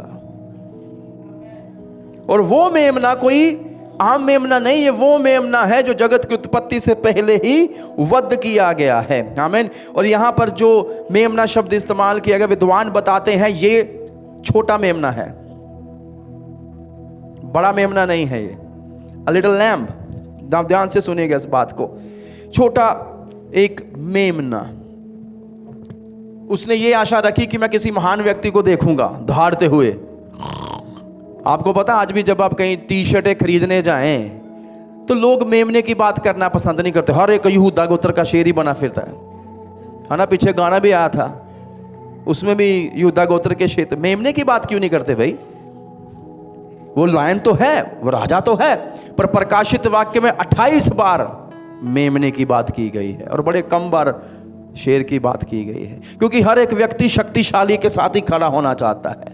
जो नम्र दिख रहा है, जो गरीब है, उसके साथ कोई खड़ा नहीं होना चाहता। और आज भी लोगों की यही हालत है। कलीसियाओं के संदर्भ में भी कहूं तो हर एक व्यक्ति बड़ी कलीसियाओं से, जहां भीड़ लगी हो, जहां कुछ फायदा मिल जाए, पर जो कलीसिया उस हालत में नहीं, उसके साथ कौन खड़ा हो रहा है? और इसीलिए आप देखिए टी शर्टों पर मेमना देखा कभी? शेर, I am the son of the lion, the king of Judah. Why don't you say I am the son of the lamb? क्योंकि वो नम्र है, वो कमजोर दिखता है। थोड़ी देर में बात करेंगे इसकी। प्रेज गॉड, आमीन। सो यहां पर एक छोटा सा मेमना है और ये भी यहूदियों के लिए एक चिन्हित की गई चीज है। सिंबोलिज्म आपको याद होगा, पर निर्गमन अध्याय 12 में परमेश्वर ने उनको कहा था कि तुम एक छोटा मेमना लेना, उसे वध करना, उसके लहू को कहां लगाना?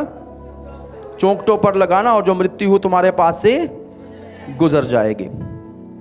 और यहूदी ऐसा ही करते थे, वो मेमनों को लेते थे, पालते थे और उनको आगे जाकर बलियां दी जाती थी। Hallelujah, amen. सो प्रभु कहता है जब मैं न्याय करने के लिए आऊं तो तुम उसके रक्त को लगा लेना, और ऐसा करने से क्या होगा? मृत्यु तुम्हारे परिवार के पास से गुजर जाएगी। क्यों? क्योंकि तुम्हारे घरों के बाहर बलिदान का रक्त लगा होगा। Praise God. इसमें मुझे ये भी सीखने को मिलता है, परमेश्वर उस आराधना को पसंद करता है जो बलिदान पूर्वक की जाए। हालेलुया। अब फिर मुझे कुछ याद आ रहा है पता नहीं बांटनी चाहिए ये चीजें कि नहीं आपके साथ, क्योंकि मैं अक्सर सोचता हूं कि यदि मैं बांटूं कुछ लोगों को चुभ ना जाए, क्योंकि चुभ जाता है, अपने ही पास्टर का चुभ जाता है कई बार। मुझे किसी का मैसेज आया कहीं से और वो व्यक्ति मुझे कह रहा है कि बिकॉज पिछले कुछ साल से उन्होंने कलीसिया के लिए जो भेजना चाहिए वो नहीं भेजा। और मेरी आदत है मैं ज़्यादा बोलता नहीं हूँ इस बारे में, क्योंकि ये आपके और प्रभु के बीच की बात है। जब प्रभु का हाथ भी आएगा वो आप पर आएगा, बरकत आएगी आप पर। आपके और प्रभु के बीच की बात है, मेरा काम सिखाना है। वो व्यक्ति मुझे कह रहा है कि मैंने इतने महीने से प्रभु के राज्य में कुछ नहीं बोया, कुछ नहीं दिया, पर अब मैं करना चाहता हूँ, क्योंकि मैं यहाँ भी तो सब कुछ खर्चे कर रहा हूँ, यहाँ भी तो सब हो रहा है, तो मैंने प्रभु का क्यों मार लिया? तो मैंने कहा इट्स ओके, गॉड नोज। जब प्रभु अबंडेंस भेजेगा then you sow, it's okay. तब उस व्यक्ति ने स्वयं कहा, पता सब कुछ होता है हमारे लोगों को, पर पवित्र आत्मा की वेट करते रहते हैं कब सुई चुभेगी फिर समझ में। तो मुझे लिखकर भेजा गया, प्रभु आशीष दे, हो सकता है वो व्यक्ति मेरे सुन भी रहा। तो मुझे उसने कहा कि उस बूढ़ी ने भी तो अपनी घटी में 2 दमड़ियां डाली थी, बलिदान के द्वारा बोना। और इसलिए मैंने कहा जहां बलिदान का रक्त लगा हुआ था, परमेश्वर का वो मृत्यु का फरिश्ता वहां से गुजर गया। Hallelujah. Because God identify and recognise and acknowledge the sacrifice we made for him.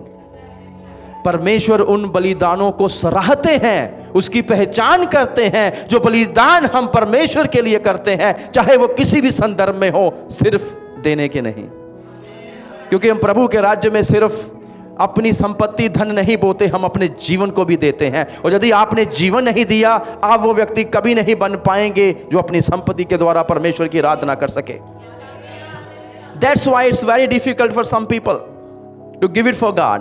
लेकिन ऐसे लोग हैं कलीसियाओं में जो परमेश्वर के राज्य में घटी हो बढ़ती हो बोते हैं। हालेलुया। आइए वापिस आए, प्रभु आपको आशीष दे, जरूर ऐसा करें। आमीन। तो मुझे अच्छा लगा वो सुनकर कि at last God is still talking to his people, और जो लोग उसकी हुजूरी में बैठते हैं उनसे प्रभु बात करता है। इसलिए बाइबल कहती है, आज जब तुम पवित्र आत्मा की आवाज को सुनो तो अपने दिलों को कठोर।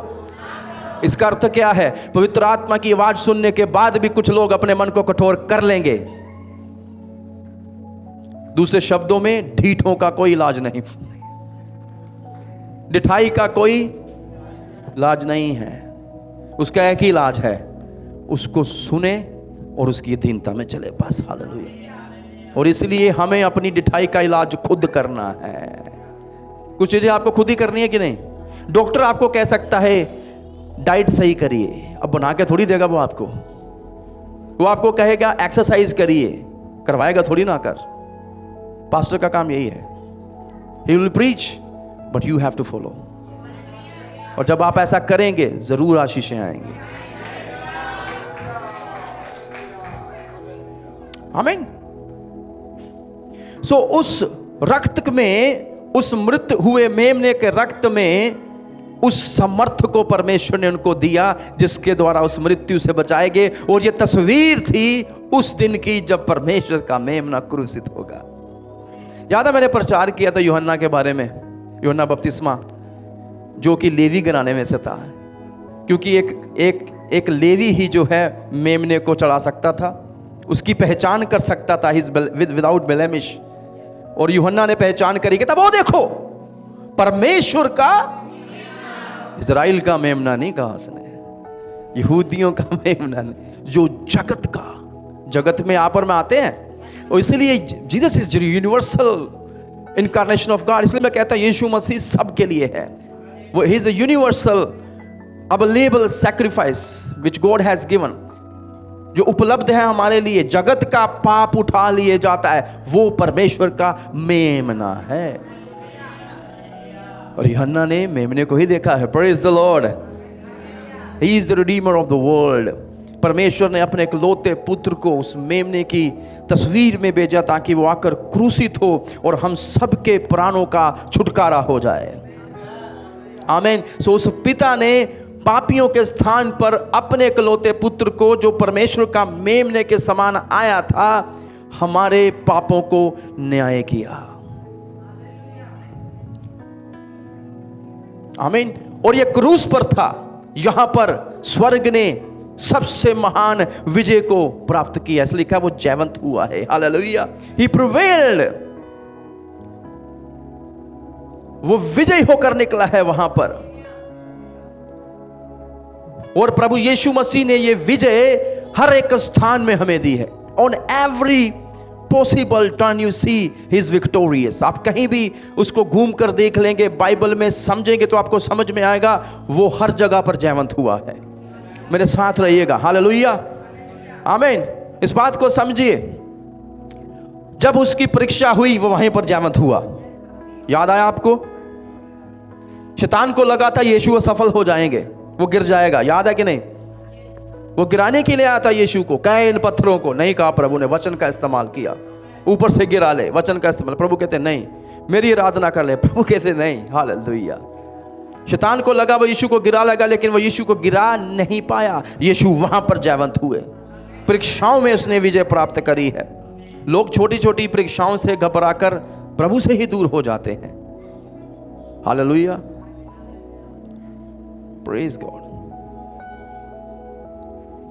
गेतसमनी की बात करूं, यदि एक मरुस्थल की बात, गेतसमनी की बात, जागते रहो, प्रार्थना करते रहो। Praise God. सो गेतसमनी की बात करूं, यीशु मसीह वहां पर भी विजयी होकर निकले। वहां पर भी शैतान को लगा था यीशु असफल हो जाएंगे। बाइबल कहती है तमाम संसार का पाप उसके ऊपर आ चुका था, उसका पसीना लहू के समान बह रहा था।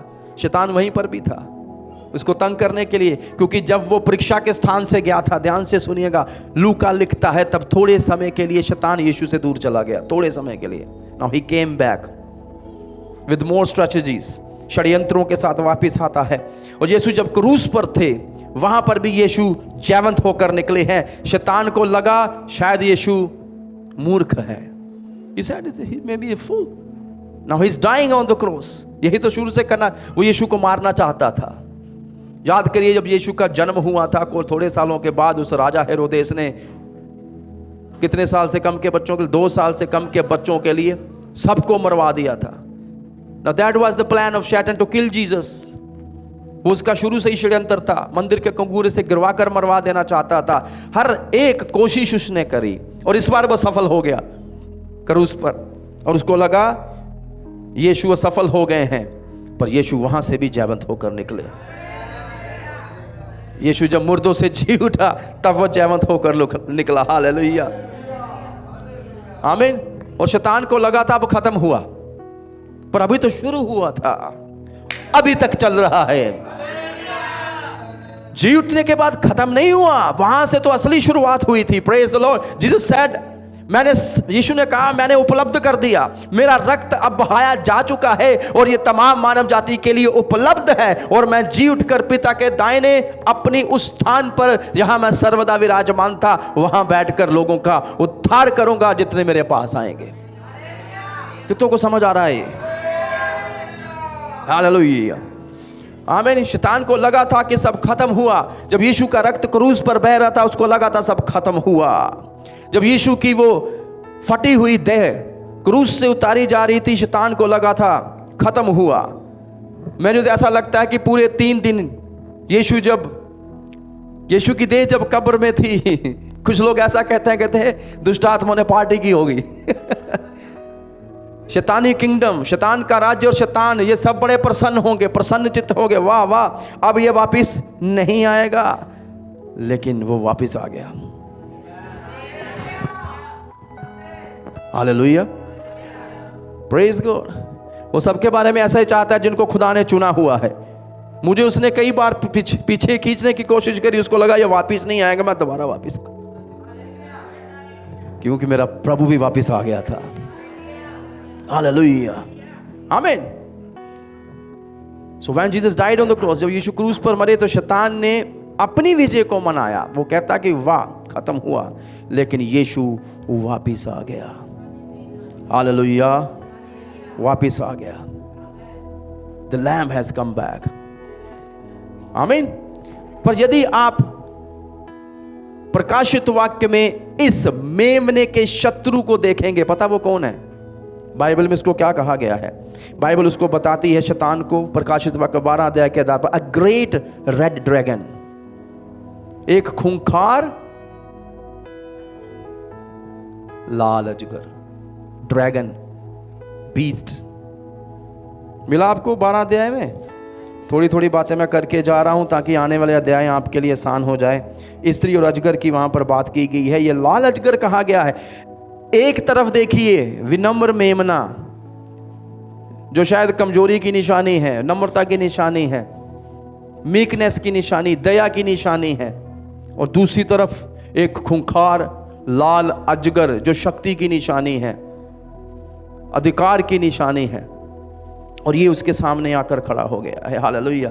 पर मैं आपसे कहना चाहता हूं, ये छोटा मेमना कोई आम मेमना नहीं है। इस बात को सोचिए, दुनिया का सबसे खूंखार लाल अजगर, उससे लड़ने के लिए स्वर्ग ने एक छोटे से मेमने को भेज दे, जाओ। Praise the Lord. क्योंकि ये कोई आम मेमना नहीं, ये परमेश्वर का मेमना है। हालेलुया। शैतान लड़ने के द्वारा, शक्ति के द्वारा सब करके गया। यीशु ने प्रेम विनम्रता में होकर दया के साथ अनुग्रह से हमारा छुटकारा किया है। Hallelujah. That's why he's called the slain lamb। इसलिए उसको वध किया हुआ मेमना कहा गया। कितने लोग मेरे साथ हैं? हालेलुया, आमीन। तो शैतान के विपरीत किया, बिल्कुल। वो दयालु है, वो अधीन होकर चला पिता की इच्छा में। उसने दुख उठाया और वो क्रूसित हुआ और मुर्दों में से वो जी उठा। हालेलुया। और इस प्रकार से हम सबको छुटकारा मुहैया किया गया है। आमीन। और क्योंकि वो वध हुआ है, ध्यान से सुनिएगा, क्योंकि वो जयवंत हुआ है, वध हुआ है, इसीलिए ही वो इस पुस्तक को खोलने के योग्य है। आमीन। हालेलुया।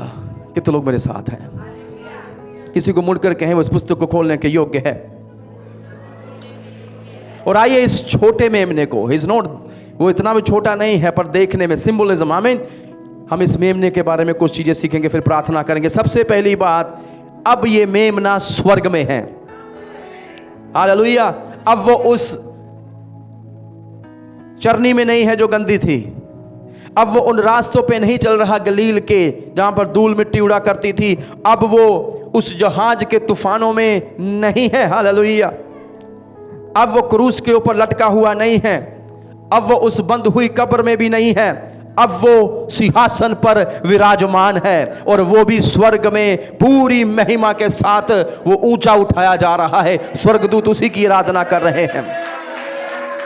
दूसरी चीज, वो मेमना हमेशा से वहीं पर था। मैंने आपको कहा, इससे पहले यूहन्ना उसको देख नहीं पाया, पर वो सदा काल से वहीं पर खड़ा था। हमेशा से ही वो वहीं पर था। हो सकता है हम भी कई बार उसे पहचान ना पाए, पर वो वहीं पर था और वो हमेशा रहेगा।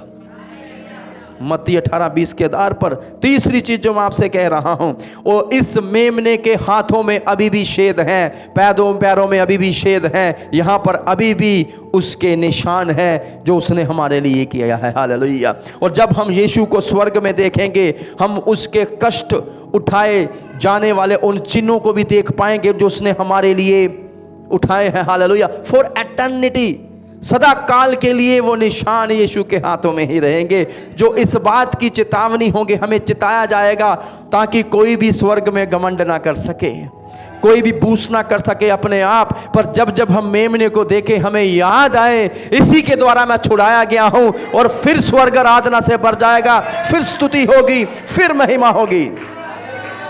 हाल कितनों को समझ आ रहा है? एंड दोज साइंस, वो जो चिन्ह होंगे उसकी कष्ट के जो उसने हमारे लिए उठाए, यही आराधना का सबसे बड़ा कारण बनेंगे कि स्वर्ग में जाकर भी हम उसके लिए जो मेमने ने हमारे लिए किया है, वो मेमना जो वध किया गया है, हम उसकी प्रशंसा और महिमा कर सके। चौथी चीज, अब ये मेमना स्वर्ग में खड़ा है। यदि आप इब्रानियों पहला अध्याय उसकी 3 आयत पढ़ेंगे तो बाइबल कहती है, मुर्दों में से जी उठने के बाद यीशु जब स्वर्ग उठाए गए, वो पिता के दाहिने हाथ जाकर बैठ गया है। पर अब ये मेमना खड़ा है। वो कहता, मानो एक वध किया हुआ मेमना खड़ा देखा। Hallelujah. Now he was sitting all this time, वो बैठा हुआ था सारे समय में, बट अब यूहन्ना ने मेमने को खड़ा हुआ देखा है। Praise God. इसका क्या अर्थ है? अब वो जो काम उसने शुरू किया था उसको संपन्न करने पर है, वो पूर्ण रूप से छुटकारा देने पर है। हालेलुया। क्यों खड़ा हुआ है? ताकि वो जो पृथ्वी पर करने पर है, अब वो करे, वो पृथ्वी का छुटकारा है। और आप इस बात को देखिए, इस मेमने के कितनी आंखें हैं? इसका क्या अर्थ है? He is all wise, all knowing God. वो सब कुछ जानता है और सर्व बुद्धिमान है। ही इज ओमनिशेंट, वो सब जानता है, सर्वज्ञानी है, और कोई भी चीज उसकी आंखों से बची नहीं रह सकती। हालेलुया। आमीन। कितना अद्भुत है ये। देखिए क्या लिखा हुआ वहां पर, उसके 7 सींग और 7। अब 7 सींग जो है वो क्या दिखाते हैं? ये दिखाते हैं he is the Lord over all, वो प्रभु है सर्व चीजों का। सींग है उसके, आंखें दिखाती हैं कि वो सब देख सकता है, सींग दिखाते हैं वो सब जानता है, सर्वसत्ताधारी है, इख्तियार रखने वाला है। 7वीं आयत, उसने आकर उसके हाथ में से जो सिंहासन पर बैठा था वह पुस्तक ले ली। Only God can take a book from the hands of God. केवल एक प्रभु ही दूसरे प्रभु के हाथों से वो पुस्तक ले। यहां पर एक पुत्र जो है, आमीन, वो पूछ रहे हैं कौन है, वो कौन है जो पुस्तक को खोलेगा। और ये ऐसा है जैसे मानो परमेश्वर कह रहा है मेरा बेटा, माई सन विल ओपन इट, आमीन। और वो इंतजार कर रहा है, कहता वो देखो यही तो है, आमीन। और जैसे यीशु आते हैं वो पुस्तक ऐसा लगता है यीशु को सौंप दी गई है। Now Jesus has the authority, you need to understand, hallelujah. Yeshu के पास उस पुस्तक को लेने का भी अधिकार है। मत्ती का सुसमाचार 28 अध्याय, कुछ याद आया ना, all the authorities has been given to me. स्वर्ग का और प्रभु आपको आशीष दे, हालेलुया। बिल्कुल सही चीज बोली, वो मैंने बचा के रखी थी, आमीन। All the authorities that has been given to me, even in on earth and in heaven, स्वर्ग में और पृथ्वी पर जो सारे अधिकार मुझे देगी, और यहां तक कि पुस्तकें खोलने का अधिकार यीशु का है। न्याय करने का अधिकार, बाइबल कहती है न्याय करने का अधिकार भी पुत्र को दे दिया गया है। पाप क्षमा करने का अधिकार भी किसको दिया गया है? साथ से यही दर्शाते हैं कि उसके पास वो सारे अधिकार है, और उसने आकर परमेश्वर से इस पुस्तक को, He has taken the mysterious scroll because he alone is worthy, क्योंकि वो जो यहूदा गोत्र का सिंह और वध किया हुआ मेमना है वही केवल इस पुस्तक को खोलने और उसकी मोहरें तोड़ने के योग्य है, और इस बात के भी कि वो परमेश्वर के हाथों से उस पुस्तक को ले ले। हालेलुया। और जैसे ही उसने उस पुस्तक को परमेश्वर के हाथों से लिया, स्वर्ग स्तुति करने लग गया।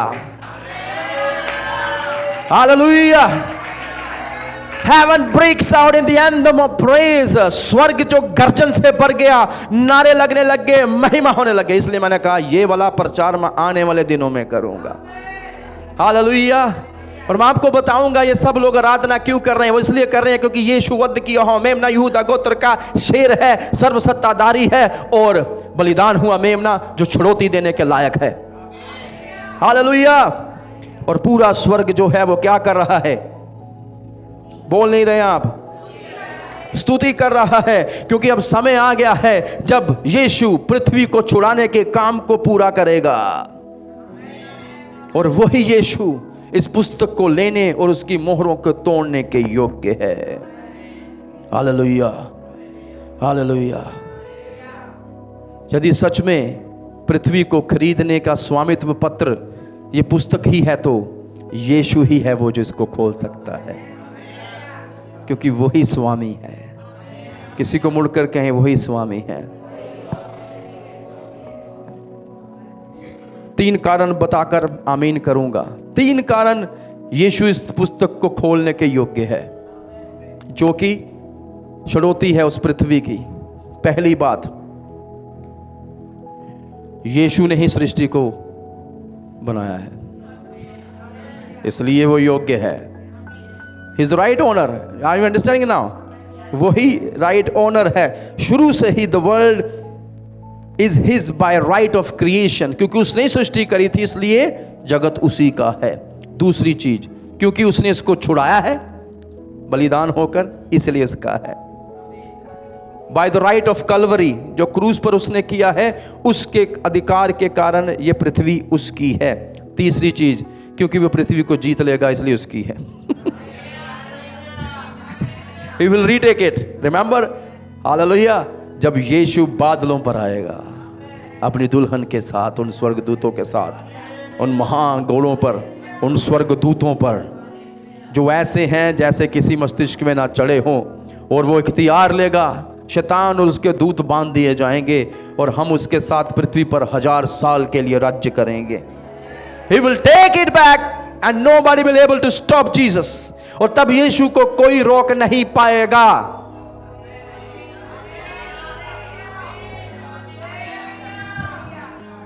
हालेलुया। क्योंकि वो समर्थी है। यहूदा गोत्र का सिंह और वध किया हुआ मेमना योग्य है सारी स्तुति के। Hallelujah, hallelujah. एक दिन आएगा जब स्वर्ग में मेरा प्रभु यीशु मसीह जो सिंह है और जो मेमना है वो इस पुस्तक को हमारे सामने खोलेगा। बोलो खुदावन यीशु की जय। आमीन। जो इस बात का चिन्ह होगी कि अब पाप और जो शत्रु शैतान है उसकी सारी चीजों पर सीमा बांध दी जाएगी। हालेलुया। उसको संपूर्ण रीति से हराकर उस स्थान पर बांध दिया जाएगा जो स्थान परमेश्वर ने केवल उसके लिए बनाया था। एक दिन आएगा जब यीशु मसीह को सारी महिमा मिलेगी। सारी पृथ्वी, सारी सृष्टि, सारे लोग जो अलग अलग कुलों से आए हैं वो अपने उद्धारकर्ता की महिमा करते हुए दिखेंगे और यीशु जयवंत होता हुआ दिखेगा हर बात के ऊपर। एक समय आएगा जब हर एक घुटना टिकेगा और हर एक जीव अंगीकार करेगी कि यीशु ही प्रभु है। पता है क्यों? क्योंकि उनके पास कोई विकल्प और नहीं बचेगा। राजा आने वाला है। Hallelujah, hallelujah. मैं पूछना चाहता हूं यीशु आपके लिए कौन है? क्या वो राजा है? वो सिंह है जो आकर न्याय करेगा? जवाब के लिए वो वध की मेमना है जो आपकी छड़ौती के लिए आया था। हालेलुया, आमीन, hallelujah. He is the lion and the lamb। वो प्रतिज्ञा किया हुआ मसीहा और वध किया हुआ मेमना है जो जगत के पाप को उठा लिया जाता है। हालेलुया। Behold, मत रो, देख यहूदा गोत्र का सिंह और वध किया हुआ मेमना जो योग्य है इस पुस्तक को खोलने और उसकी मोहरों को तोड़ने के लिए। उसकी महिमा स्तुति युगां युगां होती रहे। हालेलुया। बोलो खुदावन यीशु मसीह की, खुदावन यीशु मसीह की। बाइबल कहती है जैसे ही मेमने ने उस पुस्तक को लिया पूरा स्वर्ग स्तुति से भर गया, महिमा से भर गया। वो चारों प्राणी, वो 24 प्राचीन और वो लाखों करोड़ों स्वर्गदूत स्तुति करने लग गए। हालेलुया। वहाँ हम 7 स्तरीय स्तुति को देखते हैं। वो महिमा करने लग गए, दंडवत करने लग गए। Hallelujah, hallelujah. जो जुगा जुगा जीवता है उसकी महिमा हो, उसकी महिमा हो। रोबो शारा लबा। कलीसिया वहां प्रभु की आराधना करती है, कलीसिया यहाँ प्रभु की स्तुति करती है, आराधना करती है। मेमना जो वध हुआ है, सिंह जो राज्य करता है, जो न्याय करेगा, वही योग्य है, वही समर्थी है और कोई नहीं। हालेलुया। कलीसिया में केवल उसकी महिमा होनी चाहिए। सारे जलाल और इज्जत के योग्य केवल वही है, क्योंकि आपके लिए कोई मनुष्य नहीं, परमेश्वर का मेमना वध हुआ है। मेरा छुटकारा हो चुका है, मेरा छुटकारा हो रहा है, मेरा छुटकारा एक दिन पूर्णता से होगा। प्रभु का वचन सुने जाने पर आशीष हो। खुदावन आपको आशीष दे। यदि आपने इन प्रचारों से बरकत पाई है, इनको सुने और हमें बताएं आपने कैसे बरकत पाई है ज़रूर, और इसके साथ साथ दूसरों के साथ ज़रूर बांटें ताकि ये संदेश दूसरों तक भी पहुंचाया जाए। आगे भी हमारे साथ जुड़े रहें। अगले सप्ताह प्रकाशित वाक्य 5 अध्याय 8 से 14 तक हम देखेंगे कि वो 4 प्राणी, वो स्वर्गदूत, वो करोड़ों स्वर्गदूत मेमने की आराधना क्यों कर रहे हैं। खुदावन आपके साथ हो। आपको जय मसीह की।